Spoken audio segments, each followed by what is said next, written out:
बिस्मिल्लाहिर्रहमानिर्रहीम। अस्सलाम वालेकुम जी। आप देख रहे हैं ज़ारा अहमद किचन सीक्रेट्स और आज हम आपके किचन में बनाने जा रहे हैं बहुत ही मज़ेदार साग। ठीक है जी। साग जो है वो छोटे बड़े हर एक को पसंद होता है, चाहे वो पाकिस्तान में रह रहे हैं, पाकिस्तान से बाहर रह रहे हैं, किसी भी कंट्री में रह रहे हैं। साग हर मुल्क में बहुत शौक से खाया जाता है। तो हमने क्या करना है, सबसे पहले 1 किलो साग ले लिया, इसकी अच्छे से सफाई कर लेनी है। ठीक है, सफाई करने की जो मैं आपको तरीका है इसका पिछली वीडियो में बता चुकी हूँ, आप उस पर जाकर वॉच कर सकते हैं कि आपने साग की कौन सी टहनियाँ लेनी है और कौन सी टहनियाँ आपने वेस्ट कर देनी है। ठीक है, जो टहनियाँ वेस्ट करते हैं वो आपके साग में रस्सी बना देती हैं, जिससे उसका जो वो टेस्ट खराब होता है और आपकी मेहनत सारी बेकार जाती है अगर उसका टेस्ट अच्छा ना है।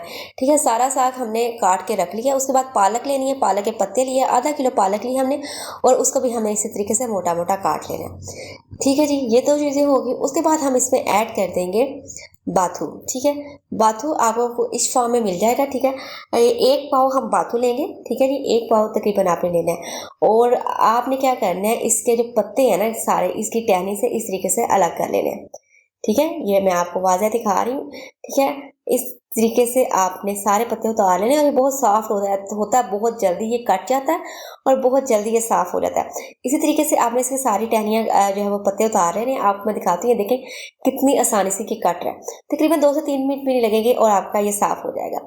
ठीक है, ये इसमें ना बारीक बारीक इसके समझे बीज होते हैं, या इसको अब आई डोंट नो कि इसका क्या एग्जैक्ट वर्ड यूज़ करेंगे। तो ये आप अगर इसको छलनी में बड़े छाने में धोएंगे तो ये उसमें बह जाते हैं, निकल जाते हैं। तो आपने इसको कोशिश करना है बारीक छलनी में वॉश करें। ठीक है, 3 से 4 दफ़ा आपने अपने साग को अच्छे से वॉश करना है खुले पानी में। ठीक है, अब मैंने क्या किया, ये तीनों चीज़ें इकट्ठी करके इसमें पानी डाल के इसको तकरीबन 1 घंटे के लिए आपने उबाल लेना है। ठीक है, उबालने के बाद आपने क्या करना है, उसको रूम टेम्परेचर पे लेके आना है। उसको रूम टेम्परेचर पे लाने के बाद उसको किसी भी ब्लेंडर में ब्लेंड कर लें या चॉपर में चॉप कर लें। ठीक है, ऑयल लिया है हमने आधा कप, उसमें हमने डाला है लहसुन। ठीक है, 8 से 9 जब लहसुन के डाले हैं और इसको थोड़ा सा हम करेंगे फ्राई।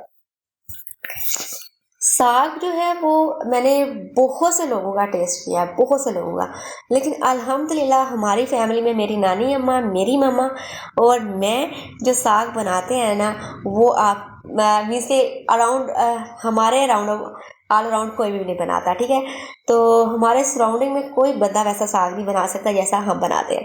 तो इसलिए मैं आपसे ये रेसिपी शेयर करने जा रही हूँ। आपने लाजमी से इस रेसिपी को फॉलो करके साग बनाइएगा तो आप यकीन माने जो खाएगा ना वो यकीन ही नहीं करेगा ये साग आपने बनाया है और ये साग ही है।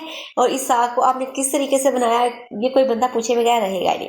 ठीक है, प्याज डाला हमने, प्याज को हल्का सा हमने लाइट ब्राउन किया और उसमें हमने ऐड कर दिया अपना साग। अब हमने क्या करना है, साग का पानी सुखाना है। साग का पानी आप कभी भी मत ज़ाया कीजिएगा। जो लोग साग का पानी ज़ाया कर देते हैं उनके साग में कभी भी टेस्ट नहीं आता।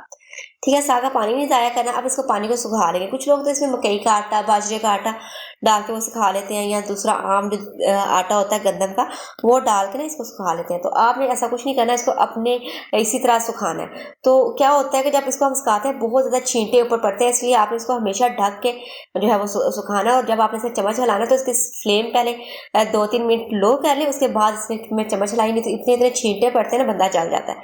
तो अब हम इसमें ऐड कर देंगे नमक हस्बे जायका। 1 टीस्पून हमने इसमें ऐड की है लाल मिर्च, 1 टीस्पून इसमें हल्दी ऐड किया, 2 टेबलस्पून इसमें ऐड कर देंगे खुश्क धनिया।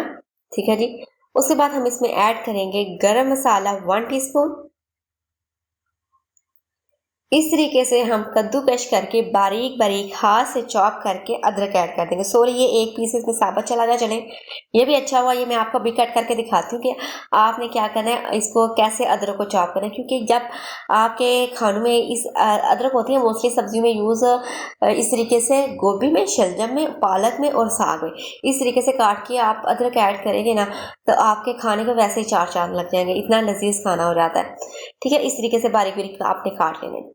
ये हो गया। उसके बाद हमने लाल मिर्च ले लेनी है। जितना आप स्पाइसी खाना पसंद करते हैं उस हिसाब से आप इसको स्पाइसी कर सकते हैं। मैंने इसमें साबुत हरी मिर्चें डाली हैं। तो आप इसमें अगर ज़्यादा स्पाइसी करना है, बच्चों ने नहीं खाना, तो आप इसमें जो है वो ग्राइंड करके पीस के भी हरी मिर्चें ऐड कर सकते हैं।